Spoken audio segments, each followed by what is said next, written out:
And we're live whenever you're ready. Hey, fabulous. Welcome to another meeting with Allison as we do our Catholic Momcast live with all the outtakes that you get to see.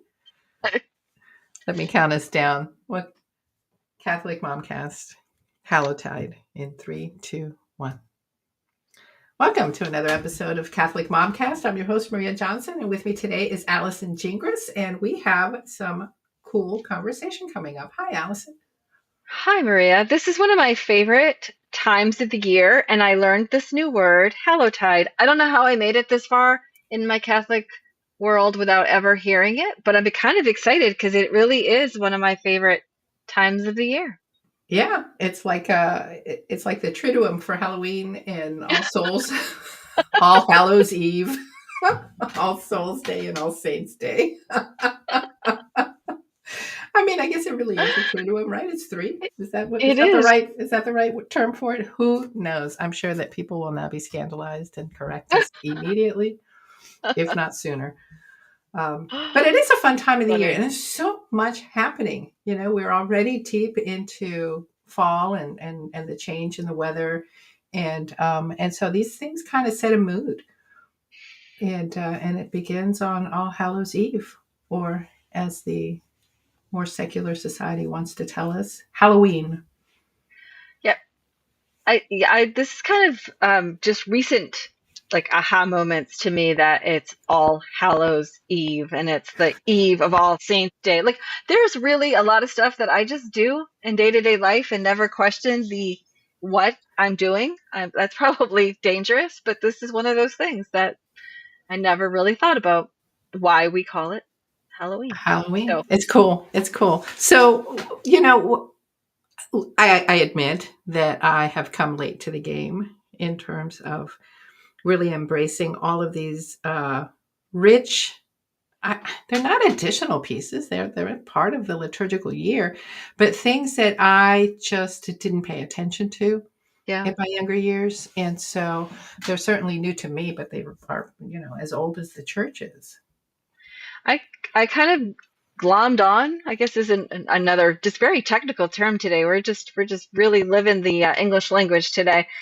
Onto the devotion of the Holy Souls, which is again the last day of this, November 3rd, probably 10 years ago now, and it's really become one of my favorite times of the year. And I'm going to kind of like back us up for a second because I know that this is going to air as a podcast past this time, but I wanted to put this out because we do record live, and I know a lot of people just watch us when it's live on Facebook or YouTube. And I want to just talk real briefly before we jump into our content about the November 1st through the 8th plenary indulgence, this beautiful devotion of visiting a cemetery on as many days as you can between November 1st and the 8th, but the church also says um, you can do it mentally. Yeah, you can do it as mental prayer, kind of just mentally put yourself in front of your loved one's gravestone, and you can get a indulgence. You can get special graces for them, for the souls in purgatory. And there's very few novenas that allow you to actually earn the graces for somebody else, especially once they've passed away. So I just really encourage people to consider this novena if you're watching live, and if you're getting this afterwards and you're like, oh wait, I missed the boat. The great thing is that God doesn't live in our linear world, and that you can pray for your loved ones anytime, and then maybe mark your calendar for next year. But just the conditions of that, just real quick, are to attend Mass within and receive communion within 20 days of the prayer at the cemetery, confession within 20 days, praying in a cemetery, which I loved. My kids loved doing this. And I think, Maria, it helped my kids be less afraid of that kind of death, and it kind of that not really understanding when their first loved one passed away, because that can be overwhelming to think about. So it kind of not desensitized them to it, but kind of gave them that there was beauty in our passing and in praying for our dead. And also the last part of that is to pray for the Pope's intentions, which if you pray the rosary every day, which of course at Family Rosary we always encourage you to do, because it's such a beautiful devotion. I pray for that on my Our Father bead, that first bead. I pray for our Holy Father's intentions, and or you can just pray an Our Father or a creed for Pope Leo's intentions. So just wanted to throw that out. We can put a link obviously in the show notes and let more people know about what that beautiful devotion is. But again, I jumped right to the end For of the the line. indulgence. I just go right to the indulgence. I love what you can do. And it's 8 indulgences. So you can do one a day for 8 loved ones. Like, Some of us need more time out of purgatory than others. Um, yes. there are a lot of plenary indulgences being given out this year for pilgrimage, especially because we're still in the year of hope. Yeah, that's And right. so visiting one of the pilgrimage sites will reap you the same graces. I think that's wonderful. I have a beautiful memory of our time in Alabama where we would go to the gravesite. We had a little cemetery that was attached to our church, and it was a historical cemetery. Not that they're not all historical, but this one was like from the founding families in that community that Wow. that physically built that church. It was a shipbuilding community, and so the shipbuilders were carpenters, and they built the church as well.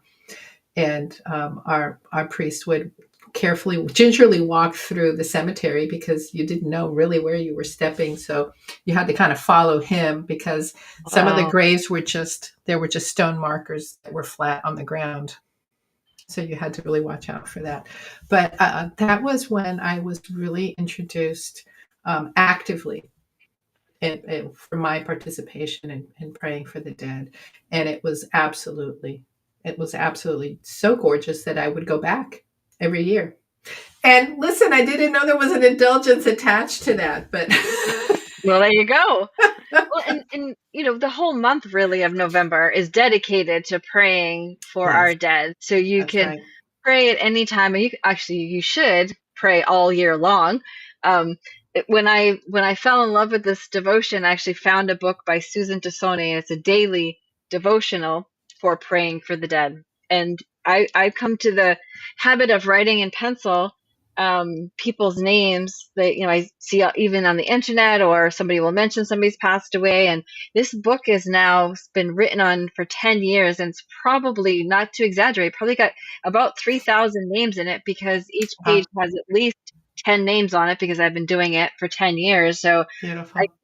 think at the end of the year that I've prayed for all of those souls. And um, Saint Maria Escriva, Jose Maria Escriva, says that you create friends in heaven when you pray for their soul, and that's part of the graces, for them to get into heaven. So I always tease that my plan is to have so many souls praying for me that Good they'll plan. they'll they'll keep St. Peter real busy, and I'm just gonna sneak in behind them and scooch my way into heaven, and nobody will be any of the wiser. That's a really good plan. I never thought to keep such a memorial in my own home. We did it in our parish in Georgia. We used to do that. We would on probably by now, by the end of October, they've put out, they called it the Book of the Dead, and it was an enormous empty journal. And people would just go, between masses or after mass or whatever, and they would go write in the names of their loved ones. And so we would pray for them for the whole month. We do that at the chapel at the Father Peyton Center. We have mass every day, Monday through Friday, noon, 11:30 a.m. is the rosary, followed by the noon mass Eastern time, which you can watch, I guess, on Facebook and YouTube. And we, right now, if you're watching before November 3rd, you can send in. There's a link on our website that you can send in your request and have a name added to that book. But we keep a book on the altar all through all through November, and you can have their names inscribed in that book and be prayed for throughout. So I think a lot of churches do that, and this idea that we are the communion of the body of Christ, and that death does not separate us, really is such a hopeful part of our faith, and something, again, I think really important to teach children, because that idea of death or losing somebody can be very frightening, even for us not children. That's probably why I fell in love with this devotion, because of that fear that I had most of my life. It just gives me such more peace. Definitely more peace. Well, I definitely love the way that the church treats end of life Mm. in a prayerful and a natural way. You said that you were trying to desensitize your children. I think maybe acclimate is a better Yes, I said it was a terrible introduce. word. Yeah, I yeah, did say it was a introduce. terrible word. but Just defend but the myself. introduction that it's a it's a natural part of life, and that's how that goes. So all right, so let's go with some great articles that we have. Yes, I found, and we have so many, and Barb wanted me to, our editor at Catholic Mom wanted me to say that go visit CatholicMom.com this month because there's many, many more to come than these that I found. Some of these are older, some of these are new. So Samantha Stevenson had the first one on actually on Hallowtide, October 31st through November 2nd.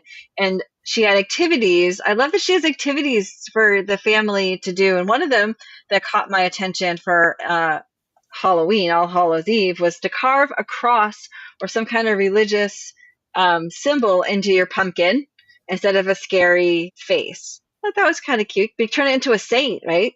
Like pumpkin. Not the jack o' lantern. Yeah, a Saint o' lantern. A saint and lantern. You're a nut. I am. And then something my kids used to do, we were homeschoolers. My kids would dress as saints. Saint George, he fought dragons and wore armor, and my sons loved dressing up as Saint George. So there's definitely quite a few to pick from for Halloween costumes. And then November 1st, All Saints Day, she talked about creating, that this was really cute, a saint family tree, which of course I called a saint posse tree.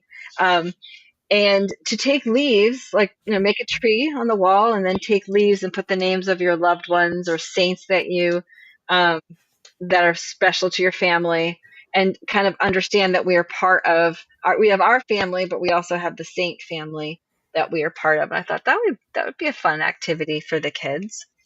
Nothing like taking your hand and tracing it to make a good leaf out of, or a turkey. I used to be a preschool teacher. And then the last one for November 2nd was to plant fall bulbs because it helps to teach the death to life to new life concept. Thought that was really neat. Oh, So that's fabulous. I didn't even think about that. Yeah, these are great things to do. I love I love these mom hacks that our yeah, seasoned moms can give us. Things to do, and I missed the boat with the little ones to do that with my children. But now with round two, with the grandkids. round two. That's awesome. Round two. Come on, kids. Round two. Yeah, it's great to do with it. I just planted bulbs with one of the grandkids, and it was a lot of fun. Um, Maybe a little too early, so I think if we have a fake spring coming up in a month, I'm going to have something popping up out of the ground that shouldn't. But such is the cycle of life. Every year I say I'm going to do it every year. And every year fall comes and it goes. And I'm like, oh, I forgot again. But I'm Mm, kind of inspired to think about perhaps, because I do love all the daffodils and tulips are my favorites. But yeah. I Well, think that was, these are things that we can do that are the daily reminders of our faith. We shouldn't be living our faith in a compartmentalized way that is only open for an hour on Sunday afternoon or morning. Don't you think that if we just do these things daily and maybe even hourly sometimes as we think about these things, pray for a lot of, a loved one that's passed away. well, I think that's how we kind of start to have children understand that faith isn't just your Sunday, obligation, that it is something that is part of your everyday, ordinary life. So yeah, I do agree. I think whatever we can bring in throughout the year, throughout the day, also shows them how rich and vast our faith is. Like I really had a very narrow understanding of what the Catholic faith looked like. And the older I Mhm. get and the more devotions I uncover and the more I read about the scriptures, read in the scriptures, excuse me, the more I see like I really put Catholic my Catholic faith in this little teeny tiny box, and it is huge and vast and wide, and there's just so many amazing aspects to it. That's right. Now, I celebrated Halloween, and we're still going to celebrate Halloween with the kids. They're going to go trick or treating, and I think that we're a stop on their tour this year.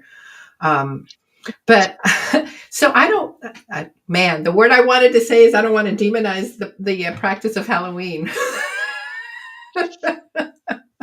All right, but you did. But I did.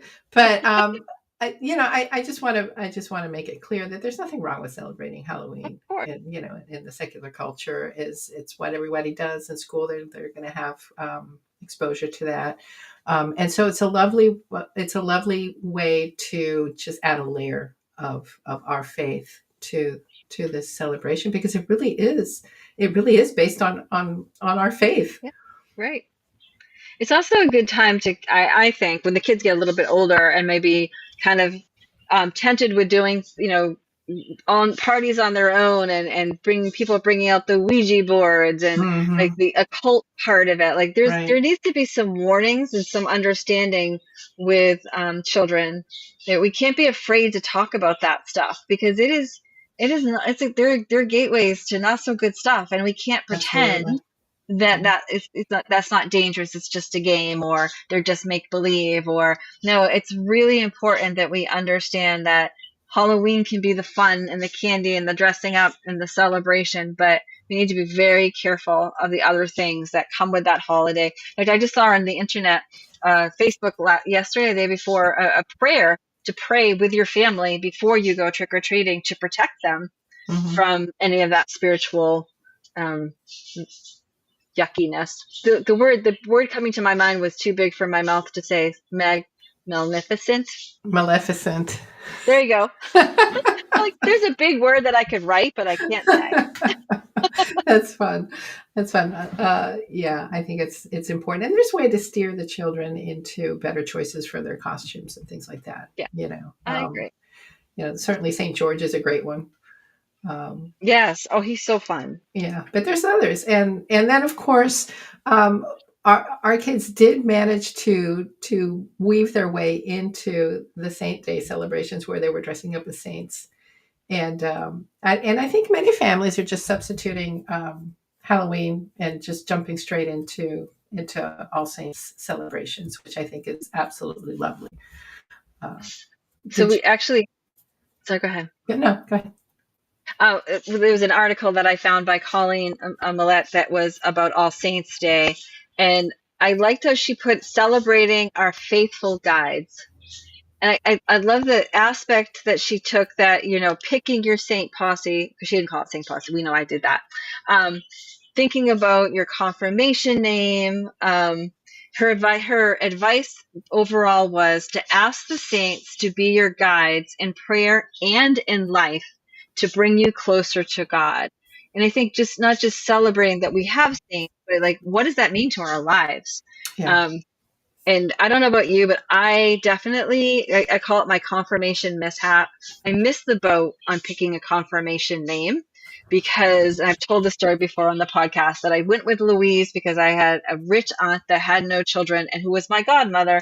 And I knew she gave good gifts. So I thought if I made her my double godmother, I'd get better gifts, which did work out for me. But it's not a reason to pick your confirmation name. So I think this is another time, Saints Day, is to get children to start thinking about the saints, like who can be your guide, who can be your companion on the journey. So when they get to confirmation, they make a decision based on a true person, a true saint that has been part of their life, and not how can they get more money from their rich aunt, which is Oh really my important. gosh, Allison, what what a story! I'm just, you true, have to be, true confessions. you Oh my just have to goodness. be honest. Well, I think that this year is especially cool for children because of Carlo and Pierre Giorgio, because we have two new saints this year, and they were young. One particularly young, a teenager, and the other one a very young man.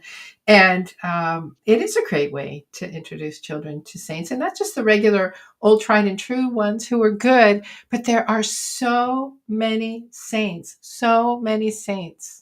We can never know them all in our lifetime. And so pick out an obscure one that maybe is even closer to what your temperament is and to what your needs are than than the big names, which One are of my fun because I favorite have a big name as a as my own patroness, Saint Teresa of Avila. Oh, that's beautiful. I had one that I thought I was keeping all to myself, but the Pope Leo just canonized him this week was Bartolo Luongo, who was a Satanist, and I was like a Satanist to a saint. Like I just think he gives hope for everyone. And then John Paul II includes him in the document he wrote on the Rosary.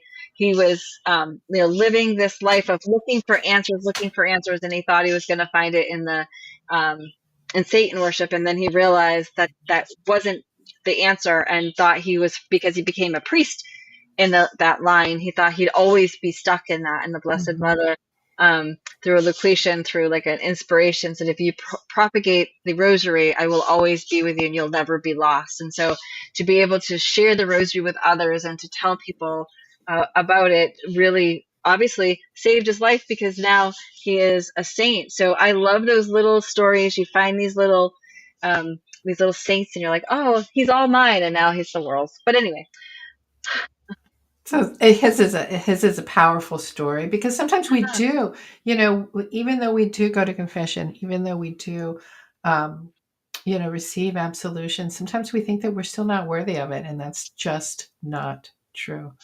It's no, just not true. And what a consolation for him to have received that message stay from the Blessed Mother herself. Amen. Stay close to the Rosary. Stay close to the Blessed Mother. She will not abandon you. The last article, I know we're running close here on time, was Andrea Bear. She said, "Spend October preparing for All Saints and All Souls Day." And I was thinking about how October is such a jackpot of amazing feast days. Like you could spend all October celebrating the Catholic Church, and like Faustina, your patroness, Saint Teresa of Avila, Saint Therese of Lisieux, the Guardian Angel, Saint Francis, Our Lady of the Rosary. It's just one of those crazy, one after the other. Faustina, um, and so she talks about a litany of ways to swap out. This is my words, the ghouls for grace. Pretty good, huh? I put I that on a like it. T-shirt. Ghouls for grace. Swap them out. And swap out the goals for grace, and praying the rosary, going to pray more novenas, one of my favorite websites to pray novenas, to have mass said for your beloved dead, which I said again, holycrossfamilyministries.org. If you want to have a mass said anytime, you can ask for masses on our website, hcfm.org. Doing a Bible study focusing on Our Lady or the Divine Mercy Chaplet, celebrating the feast days, and again, not just visiting cemeteries, but Andrea added preparing the cemetery for that special All Souls Day by um, prepping the headstone, maybe putting flowers on it, cleaning up around it, cleaning off the moss, depending how old it is. I don't know. I just thought it was a great litany of, like I said, swapping out ghouls for grace. And it would be such a beautiful corporal work of mercy to go to a cemetery near you that is not even Yeah. associated with you, to go clean up a, a grave site. That would be a beautiful gift to that soul. Yes. Well, these Like, were all great. These were all great, hacks, if you will, mom hacks for the month and for the Hallowtide. And we're coming up at the end of the show, so I want to wrap up with a couple of things. yes, One, please. that we're probably going to be going to more live broadcasts of Momcast, so you'll be watching us more on Facebook and on YouTube. And also, because this is going to air 2 weeks after this live broadcast, I'm going to encourage those of you who are watching on Facebook to check out Catholic Mom next week. There's an article by me that is on the occult and how we can guard our souls during this time. And next week's Momcast is actually going to air with Alex Resch talking about how her family celebrates Hallowtide, and a slew of other articles by our contributors. So come and visit us at CatholicMom.com for more good content. And thank you, Maria, for recording with me today. We were going to, Maria, being the practical person, was going to move this to another day. But I was like, no, no, no, I'm so excited. I need to talk about it now. So I want everybody to who gets to watch this to kind of start to prepare themselves and their families for this hollow tide. And again, if you're listening afterwards, you haven't missed anything. God doesn't live in our linear time. He will take your blessings and your preparations anytime. Awesome. Well, thanks for joining us, Allison, and thank you, listeners, for joining us on this episode of Catholic Momcast. And we'll catch you next week. God bless.